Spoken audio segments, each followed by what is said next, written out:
जय श्री राम। मैं कोई बाला बिहारी आप सभी सनातनियों को रामनवमी की बहुत बहुत शुभकामनाएं प्रेषित करता हूं। और आप सबको ज्ञात होना चाहिए कि राम मंदिर के विरोध में किन किन पार्टियों ने मर्यादा पुरुषोत्तम भगवान श्री राम तक का विरोध किया था और राम को काल्पनिक बताया था। और आज नतीजा ये हुआ कि दूर दूर तक उन पार्टियों का भविष्य गर्त में पड़ गया है और उन पार्टियों का उज्जवल भविष्य दिखाई नहीं दे रहा है।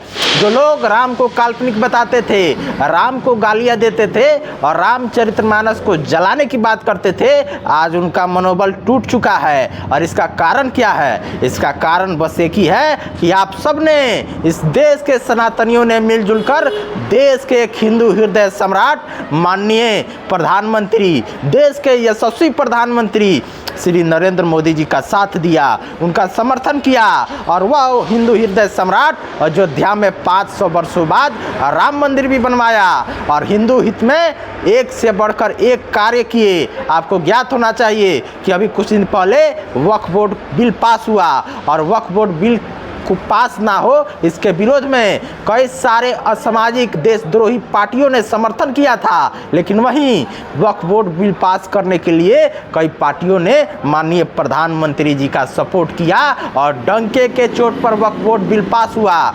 जो लोग कहते थे कि अगर वक्फ बोर्ड पास हुआ तो सड़क से लेकर संसद को जाम कर देंगे, आज वो लोग दूर दूर तक दिखाई नहीं दे रहे हैं। ये किसकी ताकत है? ये आपके एक वोट की ताकत है। ये एक वोट आपका वक्फ बोर्ड बिल भी पास कराया, धारा 370 भी हटवाया और अयोध्या में भगवान राम का भव्य राम मंदिर भी बनाने का कार्य किया। इसलिए भाइयों, मिलजुल कर आप लोग भारतीय जनता पार्टी और दिल खोल करके माननीय प्रधानमंत्री नरेंद्र मोदी जी का सपोर्ट कीजिए, क्योंकि सूरज कभी डूबता नहीं है कोहरे के छा जाने से। और ये बात देश के गद्दारों को सुनना चाहिए कि सूरज कभी डूबता नहीं है कोहरे के छा जाने से। मत समझो अंधेरा हो गया है बादलों के घिर जाने से। हमारा भारत हिंदू राष्ट्र के पथ पर तेजी से अग्रसर हो रहा है। और आप लोगों को ज्ञात होना चाहिए कि 2014 के पहले इन देश विरोधी पार्टियों की मानसिकता थी भारत को टुकड़ों में बांटने की, भारत को अफगानिस्तान और पाकिस्तान जैसे स्थिति में लाने की। बांग्लादेश में जो घटनाएं हुई, जो विभत्स घटना हुई, उसको पूरे विश्व ने देखा। वही घटना भारत में कराने की साजिश इन देशद्रोही पार्टियों की थी। लेकिन एक भारत माँ का बेटा, एक पिछड़े और गरीब परिवार से निकला हुआ बेटा जब देश के सर्वोच्च पद पर विराजमान होता है, तब इन देश विरोधी पार्टियों ने जो सत्ता के सिंहासन को अपनी पुश्तैनी जागीर समझ बैठे थे, उन्होंने उसे सत्ता से हटाने के लिए कोई कोर कसर नहीं छोड़ा था। लेकिन वो कहते हैं ना कि जिन पर कृपा राम करे वो पत्थर भी तिर जाते हैं। तो आज रामनवमी है और आप लोगों को कविता सुनाता हूँ कि श्री राम प्रभु का चरण पड़े वो माटी हिंदुओं का चंदन है।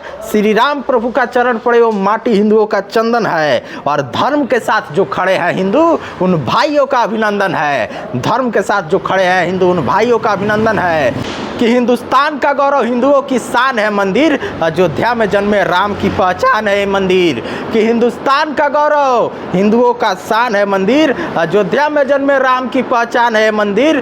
33 कोटि देवी देवताओं का सम्मान है ये मंदिर, योगी और साधु संतों की जान है ये मंदिर।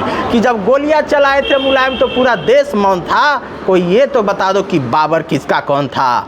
किसका मामा, किसका भांजा, किसका भतीजा था?